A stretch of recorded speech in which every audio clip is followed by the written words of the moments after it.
सभी दर्शकों का हमारे एबी न्यूज चैनल में स्वागत है। आज हमारे साथ में एक विशिष्ट अतिथि हैं जिनका हम परिचय करवा दें आपका आपसे। तो डॉक्टर जीएच काजी साहब हैं जो एक लेखक, शिक्षाविद, पत्रकार और सामाजिक कार्यकर्ता भी हैं। आज उनसे हम क्षेत्र के कुछ महत्वपूर्ण मुद्दों पर बातचीत करने वाले हैं जो हमसे और आपसे जुड़ी हुई है। तो सबसे पहले आपका स्वागत है हमारे चैनल में। शुक्रिया, थैंक यू एबी भाई, आपने जो सामाजिक मुद्दों के लिए मुझे बुलाया। सबसे पहले जो है आपसे हम जानना चाहेंगे, व्यूअर्स जानना चाहते हैं हमारे क्षेत्र के जो है शैक्षणिक पिछड़ेपन का क्या कारण है और उसके लिए क्या इकदाम किए जा सकते हैं ताकि शिक्षा का स्तर सुधारा जा सके। हम लोग जहाँ रहते हैं वो शहरों से बहुत दूर पड़ता है और यहाँ की जो भौगोलिक स्थिति है वो नदियों का एक ये जिला है। हमेशा से यहाँ पर एक शिक्षा के प्रति एक ऐसी डिजाइन यहाँ पर बना दी गई है जो उच्च शिक्षा बच्चे हासिल नहीं कर पा रहे हैं। जिनको भी पढ़ना होता है वो बाहर जाते हैं, लेकिन सबसे महत्वपूर्ण बात है कि हम शिक्षा से कौन से लाभ ले सकते हैं वो इस इलाके में लोगों को जानकारी नहीं है, उनको ये पता नहीं है। क्योंकि कुछ परसेंट, बहुत ही मायने, मतलब एक 5%, 4% लोग शिक्षा से बड़ा अचीवमेंट हासिल किए हैं, जो हमारा क्षेत्र है। अध्ययन व्यवहार नहीं कर रहे हूँ, जो हमारा क्षेत्र है। और यहाँ पर क्या है कि लोगों ने जो है बिना पढ़े हुए, बिना किसी अच्छी डिग्री हासिल किए हुए एक ग्लैमरस जिंदगी जीते हैं। तो यहाँ के बच्चे जो है उसी तरफ आकर्षित होते हैं कि पढ़ाई लिखाई से क्या मतलब है। अगर ये पढ़ाई लिखाई हम करेंगे तो मैं उस स्तर पर नहीं पहुंच पाऊंगा जैसा लोग सोच रहे हैं। हालांकि ये बहुत बड़ी गलती कर रहे हैं, क्योंकि पढ़ाई लिखाई से, नौकरियों से और धन से लेकर आपको वो चीज मिलती है कि आप अपने बारे में समझ लेते हैं कि फला व्यक्ति, कौन सा व्यक्ति, कैसे लोग हमारे लिए जो बात करते हैं हमारे फायदे की है कि नहीं फायदे की है, इसका भी बड़ा इश्यू होता है। लेकिन क्यों ऐसा करते हैं ये समझ से परे है। लेकिन ये बात आप भी जाने कि परिवारों में कुछ ऐसी या एक कमिटी में एक ऐसी चीजें लोग डिजाइन कर दिए हुए हैं, वो उसी माहौल में उठते हैं, उसी माहौल में सोते हैं, उसी माहौल में बैठते हैं। उनको शिक्षा की उस महत्वपूर्ण चीजों के बारे में जानकारी नहीं हो पाती है कि शिक्षा भी कोई चीज है। वो हर बात में जो है वो केवल धन की बात करते हैं और पॉलिटिक्स की बात करते हैं। शिक्षा हमारे हिसाब से जो हम देख रहे हैं, यहाँ पर देख रहे हैं, बात शिक्षा पे बहुत लोग कम कर रहे हैं। सही। तो ये जो परसेप्शन बन गया है, एक गलतफहमी जो युवाओं में, बच्चों में क्रिएट की गई है, उसको कैसे दूर किया जा सकता है? बहुत एक नॉर्मल चीज है कि, और एक बहुत ही कड़वी सच्चाई है कि हर समाज में, और जो एक वर्ग में बटे हुए समाज हैं उसमें भी चालाक किस्म के लोग होते हैं। अभी तक ये होता आया था कि जो लोग शिक्षा से बहुत अच्छा मुकाम हासिल कर लेते थे, उनके चाहे वो स्टेटस में उनकी बढ़ोतरी हो जाती थी, उनके रहने सहने में बहुत उल्लेखनीय परिवर्तन आता था। वो लोग कभी नहीं चाहते थे कि जो हमारी ही कम्युनिटी के कमजोर लोग हों, जो आगे बढ़े शिक्षा के, उनको मिसगाइड कर देते थे। आप देखिए, मतलब हो सकता है सबको हमारी बात समझ में आए या पसंद ना आए, एक अलग मैटर है, लेकिन ऐसा था। कोई भी सफल व्यक्ति जो शिक्षा के क्षेत्र में सफल व्यक्ति है, उसको जो है आप ये नहीं कहते हुए देखोगे, मतलब माइनर में कहते, बहुत छोटी संख्या है उनकी कहने के लिए कि भैया आप पढ़ो, आप पढ़ने से आपका क्या फायदा। आपको मिसगाइड करने वाले ज्यादा मिल जाते हैं। हमने देखा है कि मैं अगर आप कहीं शिक्षा के बारे में देखो तो कुछ लोग को बहुत आपत्ति उन लोगों को होती है जिनका परिवार कम से कम 2-4 लाख रुपया नौकरियों से कमा रहा है। वो नहीं तो चाहते हैं कि हमारे इर्द गिर्द लोग जो हैं वो एजुकेट होने और मेन स्ट्रीम का एजुकेशन होना चाहिए। जैसे हाँ, मतलब मुस्लिम समाज के लोग मैक्सिमम के बच्चे जो है वो मेन स्ट्रीम की एजुकेशन नहीं हासिल कर पाते हैं और नहीं करते हैं, परिवार के लोग की वजह से या समाज की वजह से, या जो भी उनका अपना एक स्टैंडर्ड है कि हम किस दिशा में हम चलेंगे, क्या करेंगे।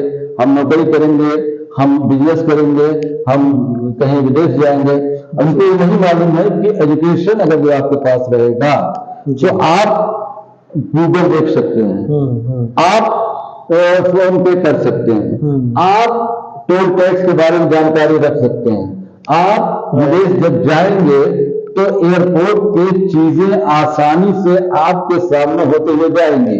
आप किसी आजकल देखिए जब से चीजें ऑनलाइन हुई है, जब से चीजें ऑनलाइन हुई है तब से हर व्यक्ति खुद का स्कूल बन गया है।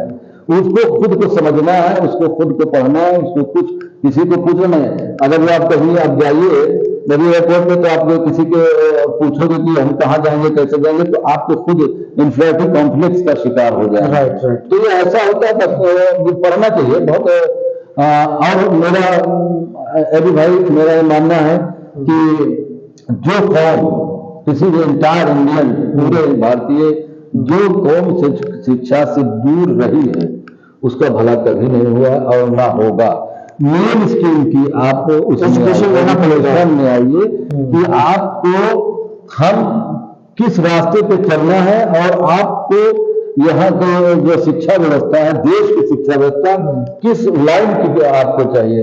आप जॉब ओरिएंटेड काम नहीं करते, ब्लैक क्या नाम है ब्लैंक BA कर लेते हैं, आप टेक्निकल स्किल्स का जमाना, आप जो चीज पढ़े उसमें आपकी महत्ता कितनी है वो आपको जानना जरूरी है।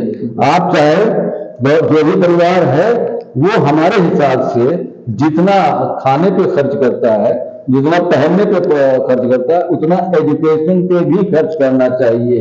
जैसे आपको 10,000 रुपया इनकम पर मंथ है तो आप 3,000 रुपया कम से कम एजुकेशन पे खर्च कीजिए।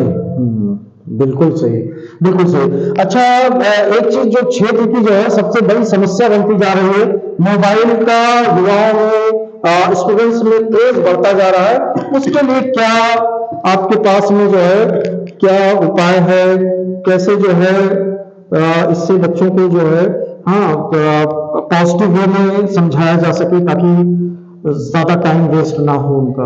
देखिए मेरा मानना है जो टीनेजर है बिफोर 20 जी, उनको मोबाइल का कम प्रयोग करना चाहिए, चाहे वो लड़के हों चाहे वो लड़की हों। उनके मोबाइल के रिएक्शन क्या है आपके बॉडी पे तो मेडिकल साइंस तो बताती है, क्योंकि मेडिकल साइंस का मैं तो हूं नहीं, लेकिन सोशल चीजों को देखने के बाद मुझे ये एहसास होता है कि मोबाइल फोन का ज्यादा इस्तेमाल करना आपको समाज से काट रहा है, और जब आप समाज से कट जाएंगे तो आप असभ्य भी हो जाएंगे और आप गंवार भी हो जाएंगे। आप कोई पर्टिकुलर चीज लगातार 2-4 घंटा 5 घंटा लगातार देखते रहेंगे तो आपका माइंड स्थिर हो जाए। इसमें तो कोई दो राय नहीं है, सभी जानते हैं, इसमें कोई दो राय नहीं कि विज्ञान का सबसे चमत्कारिक उपयोग है, लेकिन इसमें वेव्स होती हैं जो मेडिकल साइंस बताती है, इसमें तरंगें होती हैं जो हमारे दिमाग को कमजोर करती है, हमारे सोचने की और समझने की क्षमता को। आप अगर जो हम 2 घंटा देख लेते हैं तो मेरी आंख पर इफेक्ट पड़ता है, मेरे माइंड को वो सोचने में वो चीजें नहीं होती है जो सोचना चाहिए। हमने फील भी किया है ऐसा। आप अपने बच्चों को देखिए, और ज्यादातर मैं उन अभिभावकों से भी कहूंगा जो पढ़े लिखे अभिभावक हैं और या जो अभी पढ़े लिखे नहीं हो उनको समझने के लिए मैं कहूंगा कि अपने बच्चे को कापी और कलम पर लिखने की एक वो आदत बनवाएं। हाथ से लिखने में, उंगलियों से लिखने में और कापी और कलम के इस्तेमाल लिखने में फर्क है।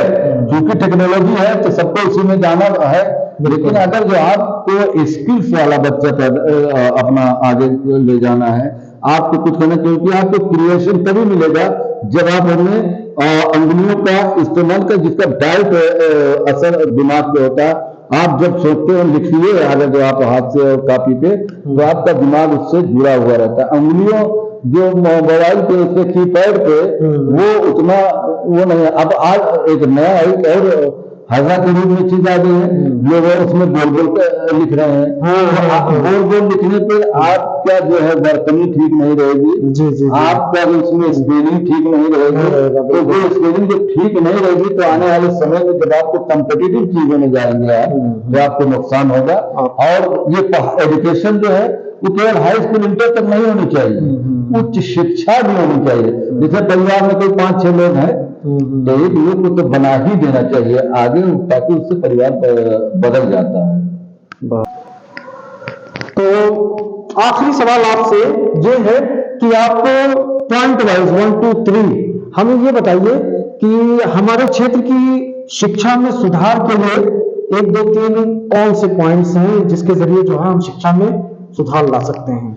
सबसे पहली बात यह है कि शिक्षा में सुधार लाने का सबसे बड़ा उपाय ये है कि गार्जियन को खुद जी जी जी जागरूक होना चाहिए। उनको जानना चाहिए कि शिक्षा से हमें लाभ क्या है। हाँ। दूसरी बात यह है कि पढ़े लिखे लोगों को, जो समझदार लोग हैं, जो क्रिएटिव हैं, उनको छोटे छोटे सेमिनार करने चाहिए। लोगों को चाहे 10 ही आदमी बात को सुनने के लिए है, सेमिनार करना चाहिए। और दूसरी बात, हर एक तहसील मुख्यालय पे गवर्नमेंट का सेंट्रल स्कूल जी जी टाइप कोई होना चाहिए, क्योंकि जब स्कूल बड़े होते हैं तो लोग ऑटोमेटिक जो है वहां पर आकर्षित होते हैं पढ़ाने के लिए। कुछ लोग दूर जाने ना जाएं उनके बच्चे, इसलिए उनके माँ बाप जो है बड़ी शिक्षा देने से कतराते हैं।